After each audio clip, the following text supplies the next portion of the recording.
Shalom, selamat pagi jemaat Tuhan. Berjumpa kembali dalam doa pagi online. Mari datang hampiri hadirat Tuhan. Bapa, sentuh hatiku.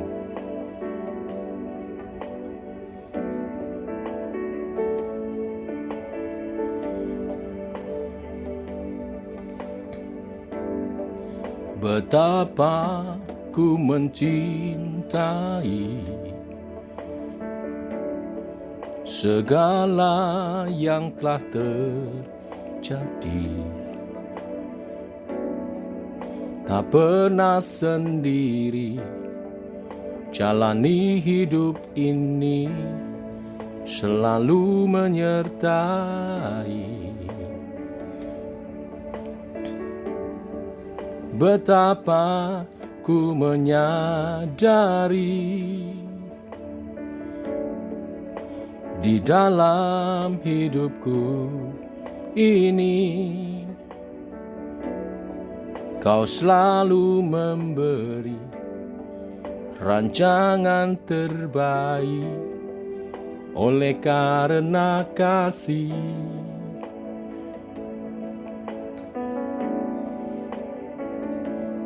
Bapa, sentuh hatiku, ubah hidupku menjadi yang baru, bagai emas yang murni. Kau membentuk bencana hatiku. Bapa, ajarku mengerti sebuah kasih yang selalu memberi, bagai air mengalir yang tiada pernah berhenti.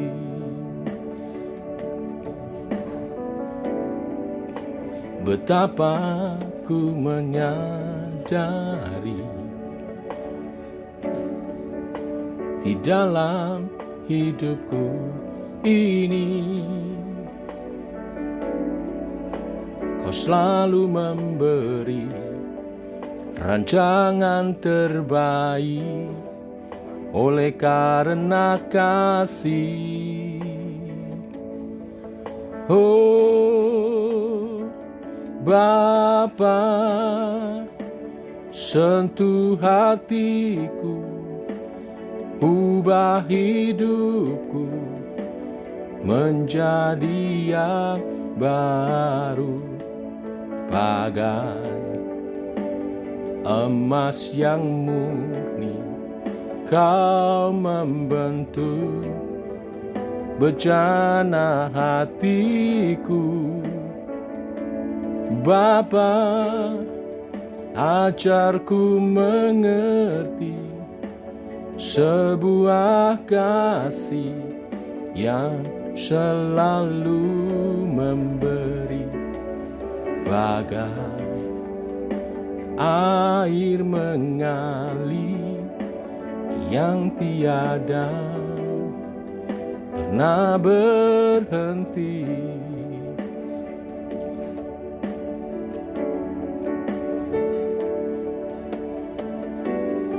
Jadikanlah hatiku tahir ya Allah, dan perbaharuilah batinku dengan roh-Mu yang teguh.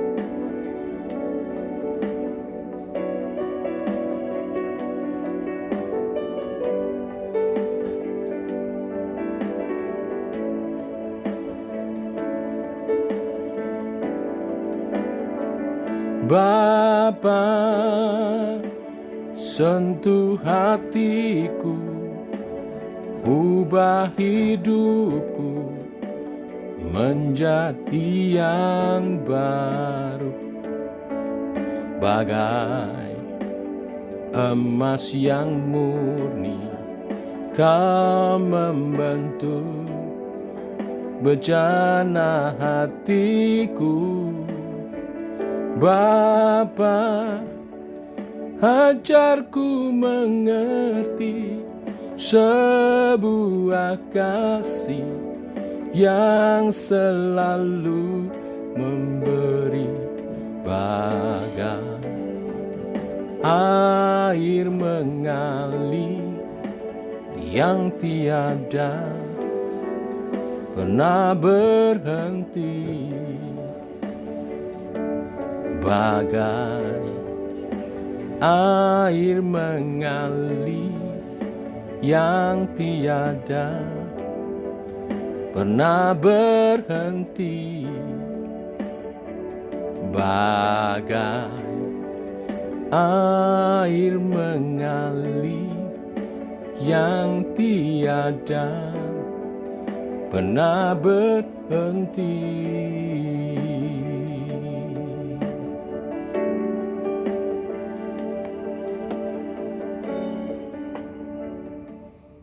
Demikian Tuhan, kami rindu Engkau membentuk hati kami seturut kehendak-Mu Tuhan, supaya kami punya pribadi karakter makin hari makin serupa Kristus. Teguhkan oleh pemberitaan firman yang sebentar kami renungkan. Dalam nama Tuhan Yesus Kristus. Amin. Bapak Ibu, renungan firman kita sampai kepada Markus pasal 6 ayat 30 sampai yang ke-44. Judul perikop, Yesus memberi makan 5.000 orang. Demikian firman Tuhan. Kemudian rasul-rasul itu kembali berkumpul dengan Yesus dan memberitahukan kepadanya semua yang mereka kerjakan dan ajarkan. Lalu ia berkata kepada mereka, marilah ke tempat yang sunyi, supaya kita sendirian, dan beristirahatlah seketika. Sebab memang begitu banyaknya orang yang datang dan yang pergi, sehingga makan pun mereka tidak sempat. Maka berangkatlah mereka untuk mengasingkan diri dengan perahu ke tempat yang sunyi. Tetapi pada waktu mereka bertolak, banyak orang melihat mereka dan mengetahui tujuan mereka. Dengan mengambil jalan darat, segeralah datang orang dari semua kota ke tempat itu, sehingga mendahului mereka. Ketika Yesus mendarat, ia melihat sejumlah besar orang banyak, maka tergeraklah hatinya oleh belas kasihan kepada mereka, karena mereka seperti domba yang tidak mempunyai gembala. Lalu mulailah ia mengajarkan banyak hal kepada mereka. Pada waktu hari sudah mulai malam, datanglah murid-muridnya kepadanya dan berkata, tempat ini sunyi dan hari sudah mulai malam. Suruhlah mereka pergi, supaya mereka dapat membeli makanan di desa-desa, di kampung-kampung, di sekitar sini. Tetapi jawabnya, kamu harus memberi mereka makan. Kata mereka kepadanya, jadi haruskah kami membeli roti seharga 200 dinar untuk memberi mereka makan? Tetapi ia berkata kepada mereka, berapa banyak roti yang ada padamu? Cobalah periksa. Sesudah memeriksa, mereka berkata, 5 roti dan 2 ikan.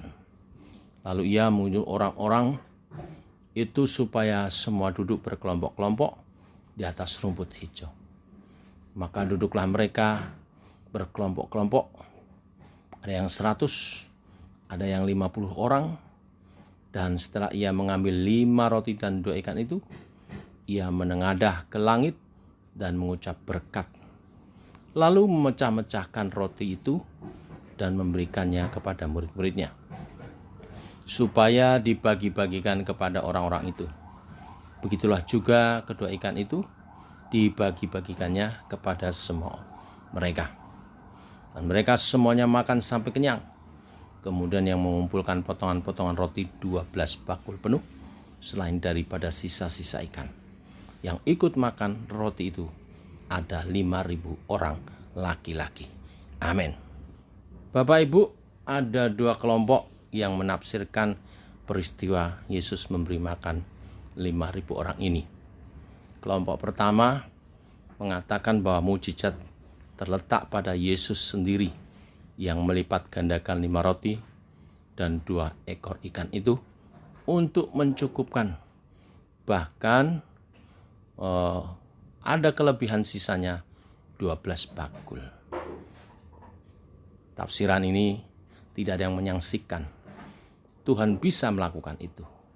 Memang salah satu tujuan daripada kisah perikop ini adalah Yesus menunjukkan kuasanya dapat mencukupkan segala kebutuhan makan minum kita. Kelompok yang kedua berangkat dari pemikiran bahwa yang datang mendengar pengajaran Yesus, 5.000 orang laki-laki, belum termasuk wanita dan anak-anak, mereka itu datang membawa bekal makanan dan juga minuman.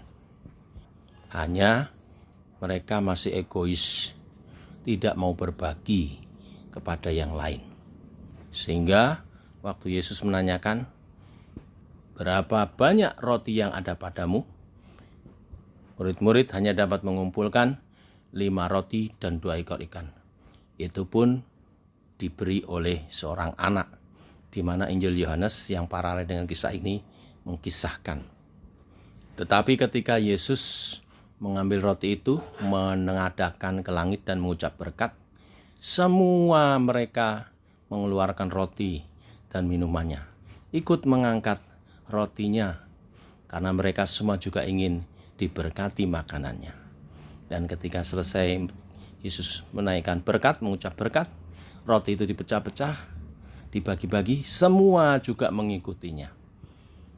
Penafsir yang kedua ini mengartikan bahwa mujizat yang Yesus lakukan adalah ketika ia merubah hati banyak orang yang tadinya begitu egois, tidak mau berbagi, kikir, menjadi hati yang terbuka, berbagi kepada sesama. Tentang 2 macam penafsiran ini, saya setuju kedua-duanya. Tetapi pagi hari ini saya akan menekankan satu hal mengenai perkataan Yesus yang bertanya kepada murid-muridnya, berapa banyak roti yang ada padamu? Saya yakin juga kalau kita membaca dan merenungkan hari ini, pertanyaan juga ditanyakan kepada kita hari ini. Kadang kita terjebak dalam pemikiran, Tuhan, apalah nilainya dengan yang aku punya ini? Gak ada artinya. Sehingga kita akhirnya lupa bahwa ada sesuatu yang bisa kita lakukan dengan segala sesuatu yang ada pada kita dalam hidup kita, walau kelihatannya kecil. Persoalannya bukan terletak di banyak atau sedikit yang kita punya, tetapi keberanian untuk mengeluarkan apa yang kita punya, apa yang kita bisa lakukan untuk kemuliaan Tuhan. Hal inilah yang sebenarnya membuka kesempatan bagi kita untuk melihat apa yang bisa Tuhan lakukan. Dan yang luar biasa lagi, ternyata mujizat roti, 5 roti dan 2 ekor ikan menjadi 12 bakul sisa, itu ternyata selalu berulang dalam kehidupan orang percaya. Saya bersaksi sedikit. Dulu saya tidak bisa menyanyi. Jangankan menyanyi, orang bilang tepuk tangan saja fales. Tetapi ketika saya dalam satu ibadah KKR, saya berdoa, Tuhan, saya ingin bisa menyanyi memuji Tuhan seperti orang-orang yang di depan sana memuliakan Engkau. Tuhan jamah saya. Sekarang saya tidak hanya bisa menyanyi, bahkan saya menjadi pelatih nyanyi, pelatih paduan suara. Bukankah itu 5 roti dan 2 ekor ikan menjadi makan bagi 5.000 orang, berlipat kali ganda? Saat apa yang kelihatannya kecil kita serahkan kepada Tuhan, maka Tuhan membuatnya menjadi luar biasa. Kita sering menyepelekan roti-roti yang kita anggap kecil yang ada dalam kehidupan kita, yang sederhana dalam kehidupan kita berjemaat. Kita pikir roti yang kita miliki terlalu kecil untuk bisa jadi memimpin pujian, memimpin ibadah, menyampaikan renungan, memimpin doa dalam ibadah kebaktian. Maaf Tuhan, roti yang ada pada saya tidak sebesar yang orang lain punya. Bolehlah kita anggap kecil roti yang kita punya, tapi jangan lupa bahwa dari sesuatu yang kita anggap kecil sekalipun, asalkan kita mau bawa kepada Tuhan, serahkan kepada Tuhan, maka Tuhan akan membuat mujizat. Hidupmu akan berubah, hidupmu akan berkembang. 5+2 itu bagian kita.